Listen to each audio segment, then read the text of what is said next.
The present at Ohio State and the future collide on one glorious Wednesday. It's actually literally a stock watch if Ohio State is investing in recruits because the times have changed. Welcome to the beat. It is Wednesday. It's not a true stock watch, but that's Jeremy Birmingham. I'm Austin Ward. We can still talk plenty about the Buckeyes anyway.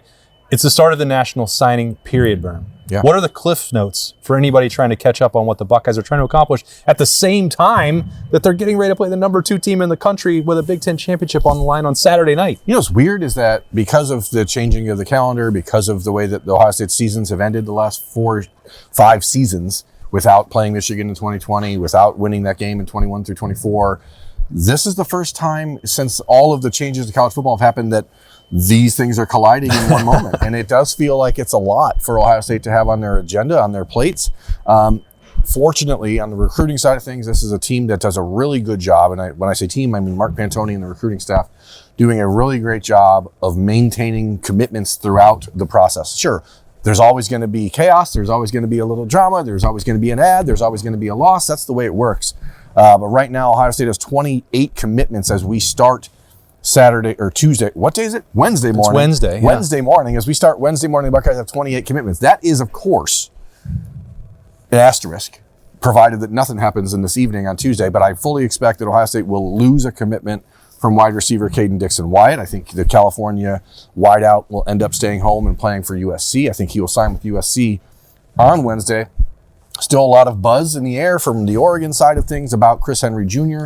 potentially flipping and signing with Oregon on Wednesday. That would be pretty big. He's the number 1 ranked receiver in the country. Been committed to Ohio State for 3 years. Nothing has fundamentally changed at Ohio State in that time. In fact, the program has only gotten better and stronger.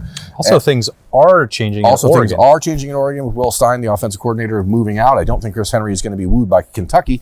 But there is conversation still about West Virginia, where his father played. We saw the Mountaineers put together a major NIL package for offensive lineman Kevin Brown, who's also a Mountaineer legacy. He flipped from Penn State 2 weeks ago. They're trying to do the same thing with Chris Henry. I just don't see it happening. I still think he'll end up signing with Ohio State. Other than that, the only thing to really watch is local. If you're an Ohio State fan in the Columbus area, Olentangy High School safety Caden Gephardt, who's been committed to Clemson since March. I think there's a fairly good chance that NIL agreement, his Big Ten financial agreement, ends up coming to Ohio State and not going to the ACC on Wednesday morning. But as a class, you've got a very complete group, provided everyone signs. We don't know if everyone's going to sign on Wednesday. We don't know if people are going to sign on Thursday or Friday. That's the unfortunate reality of the signing period. But Ryan Day is going to meet with the media at noon. We're going to get 15 minutes with him to talk strictly recruiting. And we're going to get 15 to 20 minutes with Mark Pantoni to talk about things. And I know these guys are just excited to be done with this cycle because it has been an absolutely arduous one. And a reminder of how just chaotic college football is. Tuesday afternoon, the number 1 quarterback in the country flips his commitment from Georgia, where he'd been committed twice, to Vanderbilt, to Vanderbilt, to Vanderbilt, to Vanderbilt. Oh, you're glitching. To Vanderbilt. He flipped to Vandy. Anything can happen in college football recruiting these days, and Ohio State has done a better job than anybody in the country avoiding the 2 highs and 2 lows. And it's going to be a really great class. I think it'll end up being, let's see, if I do the math, we have 28 right now. Add 1, that's 29. Subtract 1, that's 28. So I think that's the number Ohio State will end up signing, which in my recollection is the largest high school signing class Ohio State has ever signed. This cycle has been fascinating to follow. I'm sure it hasn't been that fun to be covering it in the thick of the weeds like you do. But for Mark Pantoni, for Ryan Day, for everybody around here who's followed, I remember vividly, especially when we had that conversation with Mark Pantoni in August during training camp. It felt like the sky was falling on Ohio State recruiting, and they didn't know what to do with their NIL packages, and everyone else was breaking the rules, and they were falling behind, and there was no way that Ohio State was going to adjust. Clearly, they have. Are they? It might have been our conversation that was the impetus for that. Maybe we can take credit for that if we want. I bet it doesn't have anything to do with that, and actually more to do, as we've also talked with Ross Bjork about this process, about getting clarity on what the rules are. There's still no definitive outline for how the punishments are supposed to work, but the rules of engagement have changed in a way that I don't know how much more insight either Ryan Day or Mark Pantoni will shed on that as collectives got involved, as Ohio State changed its philosophy, how much it changed its approach. Clearly it did to some form. How much is maybe difficult to actually put a number on. But this work that they've done over the last 3 or 4 months compared to the perception of it over the summer, that's as dramatic of a change as I think has occurred. Because the way it used to work, and I remember we would have this conversation 4 or 5 years ago on signing days, like, well, Texas A&M cleaned up, they dropped all these bags, Ohio State will regroup into the next cycle, they'll maybe use the transfer portal, and then a lot of these guys' relationships, they'll give it a second go when the money, when the checks don't clear at A&M, or when USC runs out of actual cash, or whatever example we want to cite. But that used to be like a year-long situation to try and adjust. This they did in real time. Yeah, it's also just it makes them sick at times. I mean, I asked about like how this cycle in the late games that teams play, like what Oregon's doing with Chris Henry Jr., for example, how it makes these guys feel, and the answer was just numb. Yeah, what can you do? Like we put everything out there. The Buckeyes are very, very strict and adhering to their philosophy of how things are supposed to go and what it's supposed to look like. But at the end of the cycle, when someone just comes in and says, well, here's X amount of millions of dollars, and you've got a budget and you've got allocations and you have all of this stuff sorted out, and then some Godfather offer comes in and you don't even know where it's coming from. That's the problem, because the NCAA, they've codified some of the CSC I think language. It's coming from Nike. Probably. They've codified a lot of the CSC language, but there's also the Nike going, well, Chris Henry Jr.'s sister plays basketball at Ohio State. His brother is a highly sought after basketball recruit. Like Nike is like, oh, well, there's so many things that can be done. And I've talked in the past about it, and it's been somewhat tongue in cheek, but I don't know that I wouldn't have a conversation with Nike if I was Ohio State. Ohio State is Nike's biggest brand. Yeah. Bigger than Oregon. 100%. Yeah. And so like Ohio State has some leverage to say, you guys need to stop doing this stuff, or we'll take our business somewhere else, or to the LeBron line, whatever. It's still Nike, I guess, but it is. Not sure that's a great threat. Whatever. You know what I mean?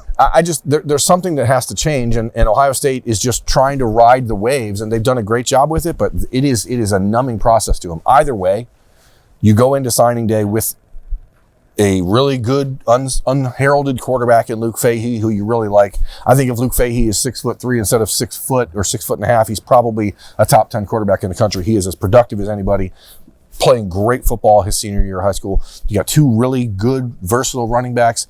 If you lose Caden Dixon-White, you still sign 4 elite receivers, including Chris Henry Jr., the number 1 receiver in the country. You've got a nice developmental piece at tight end in Nick Lauder from Lebanon, who flipped from Louisville a couple weeks ago. You've got a potential borderline 5-star offensive tackle in Sam Greer. You've got a 5-star defensive lineman, defensive end, edge rusher, whatever, everything in Kari Wilder. You've got the number 1 ranked cornerback in the country, according to On3, which is what our rankings will always reflect, in Jay Timmons. So like you've got 3 players who are number 1 in the country at their position. You've got a safety that you're taking away from Baton Rouge in LSU, who lives a mile away from LSU, and his brother, Jacob Bradford, plays there with Blaine Bradford, who's one of the best safeties in the country, a guy that you see is the next evolution, not evolution, but the replacement for Caleb Downs. Like this is a very... He's an evolution of Caleb Downs. It's not an evolution. Whew. He is an attempted replacement. Yeah. Obviously, you don't just replace a guy like Caleb Downs, but you have a really complete class here if you're an Ohio State fan. And it's guys that every single one of them could have gone somewhere else and taken more money. And it's not to say Ohio State's being cheap. It's not to say Ohio State is not offering these kids a lot of money, because I guarantee you the deal that Ohio State has in place for Chris Henry Jr. is not asking him to come play football at Ohio State for free. Yeah. But this is a class that people are going to be proud of. They're going to really like them. Most of them, I would think probably close to 20 of them, will be on campus by the end of December. Yeah. And you're going to get to start knowing them then. Yeah, and I think you say, they'll exhale when you get to the end of this period, throughout Friday, and they will, but the work is really only beginning there, because you still have this transfer portal cycle, and there's no... At least you don't have to worry about that now. No, I know, but that's step 1, and part of the reason that they, you look at Ohio State in this signing class, you said to be proud of, and I think Mark Pantoni and Ryan Day and that entire staff will be, they have to cover every base, because at this point, you don't know definitively what the NFL draft decisions are going to be. And I know that that's skipping ahead to the last part of this conversation, but the other thing that is happening in this month of December that is a complication at the same time that you're dealing with, potential portal decisions and your signing class is trying to get the actual NFL draft feedback. And I know that people see mock drafts throughout the year and they take that as, well, this is the kind of feedback that Ohio State players are already getting. And you'll see 4 or 5 or 6 of them. I respect any mock draft that has Caden McDonald in the first round. I don't know that that's absolutely the way that NFL talent evaluators and scouts and general managers have told Caden McDonald at this point. And he's one guy that I would say fairly confidently, if he gets a first round grade, he will go. If he doesn't, he will take the generous offer that Ohio State will make available to him. The same is true for Kenyatta Jackson. We can go through that entire list of guys that fit into that conversation. Jermaine Matthews would be another. Max Clare would be one on offense that we could talk about. Carson Hensman, Austin Sareveld, all in that same boat. And you don't know, and you can't, it wouldn't be easy to just, count on a true freshman to step in for those guys, or even to replace them in the transfer portal. So all of this stuff about building an ideal roster, we don't know. We get, some inklings about how they might be leaning right now, but also if Kenyatta Jackson has 4 sacks against the Hoosiers on Saturday night, you can maybe throw all that out the window. You're being forced in this era of college football to construct your roster backwards, and that is the real problem. Ohio State is signing 28 guys, hopefully, this week because they're projecting what they might lose. So you're having to replace people who haven't left. And in some ways, then, you're bound to be like, well, now you kind of have to leave because we've got a roster spot here that is now taken. And a financial spot. And a financial obligation. So now things just get very, very difficult. The transfer portal isn't open until January. So you hope for Ryan Day's sake that no matter what happens on Saturday against Indiana in Indiana, we believe that Ohio State will have a bye.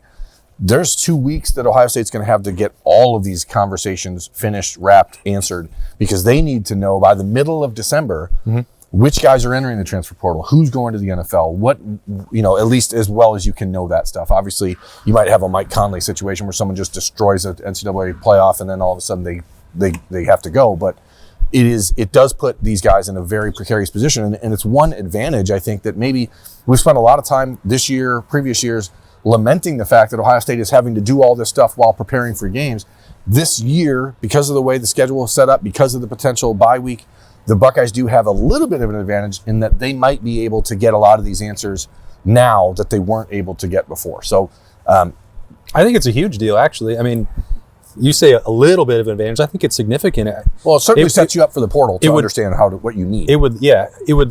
If you have that part done, if then once you get to the portal opening window, if you don't have to juggle both things simultaneously, if you can get some clarity, and players can change their mind, the NFL draft guys, they're going to have the door open. So that money is going to be allocated, earmarked for them, and if they want it, they can have it. There's not a world where they're going to tell Kenyatta Jackson or Caden McDonald, no, please just go to the NFL. Right. So getting that sort of clarity, I think they'll be pretty close to that by the time, if they win or lose on Saturday against Indiana. They're going to be playing on December 31st or January 1st. All of this stuff should be done, let's say 90% by Christmas time. Well, by the time that Ohio State lands back in Columbus after that game on December 31st or January 1st, they are going to know exactly what they need out of the transfer portal, which is a major boost over the last couple of years. And that sort of clarity, I think, should be significant. And Ryan Day doesn't love the way that these windows line up. And in a lot of ways, Ohio State is one of the only programs that's affected by it on an annual basis. Unfortunately, that's the cost of success. That's bright lights in the big city for you by winning at the highest level. But I think the way that this particular month sets up, and it's not the same volume maybe of guys. I mentioned Jermaine, Caden, Kenyatta. Arvell Reese is not coming back. Carnell Tate is not coming back. Caleb Downs is not coming back. You can work on that. You already know that those positions have to be probably some impact in the transfer portal. We'll see if they need to go to every single one of them. You have Fahim Delane waiting at safety, for example. Maybe that's not a spot where you look. But I think that they, especially with what you described with probably not a very drama-filled, knock on wood, signing period, not an exorbitant amount of guys that are looking to leave. But if this is sewn up for them by Christmas time, then this current roster and most of the support staff gets to just focus on the team that they will play in the Rose Bowl or the Cotton Bowl and proceed from there. And it's always going to be difficult for Ohio State to manage all of that and get through the month of January. But it might be less so than a year ago when this was the most stressful building that anyone has ever been in. Or 2 years ago when Jeremiah Smith and Edric Houston were in the middle of that. Long story short, signing period is here. And there's a lot of machinations that are happening, but it should be a relatively calm day for Ohio State with two things we're really watching. One departure, one addition, and then the waiting for Chris Henry Jr. Yeah, so those are actual investments and more literal stocks than they could actually be. NFL scout or NFL evaluations and high school senior evaluations, which are now that's the world we live in. We're going to have a lot more coverage coming from the Woody Hayes Athletic Center on Wednesday. 2 press conferences on tap. Ryan Day and Mark Pantoni talking about the start of the signing period.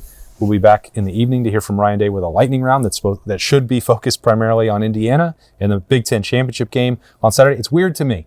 I feel like number 1 versus number 2, a Wednesday morning on the beat should be more focused on that game, but everything is happening all at once, and we're going to juggle as much as we can and then bring you a lot of extra content along the way. So we'll have Snap Judgments again on Wednesday night. Again, we're thinking about a Friday morning mailbag, doubling down on that, maybe 2 episodes of The Beat on Friday so we can get over to Indianapolis. So if you have questions that you want to send, we didn't get to all of them last week, but we appreciated everyone who emailed us at theaustinandbermshow@gmail.com. That's theaustinandbermshow@gmail.com. We'll dip into that on Friday as well. So send in those questions. Keep watching on 97.1 The Fan and 10 TV or 10 TV Plus if you're so inclined. If you want to listen, you can do that on any of the podcast platforms. And that's it. That's a Wednesday stock watch that's just the Berm show if we're talking about recruiting. So it's more like talking stuff. I'm trying to figure out with Mick Walker from Letterman Row if there's an opportunity, whether it's Wednesday afternoon between the press conferences or whether it's Thursday morning after hopefully everyone is signed for talking stuff. We missed it last week because, it was holiday week and life gets in the way. But this is fully intentional to be end of Wednesday or early Thursday to have a talking stuff, where we will dive more into this stuff and more into the machinations and the ins and outs of what's going on, but should be relatively stress-free. We'll see. That's a bold prediction. In fact, now we're just bringing all the shows together. Thanks for joining us on a Wednesday morning on The Beat. We'll be back in here again all day long talking about the Ohio State Buckeyes. He's Jeremy Birmingham. I'm Austin Ward. We'll see you here later.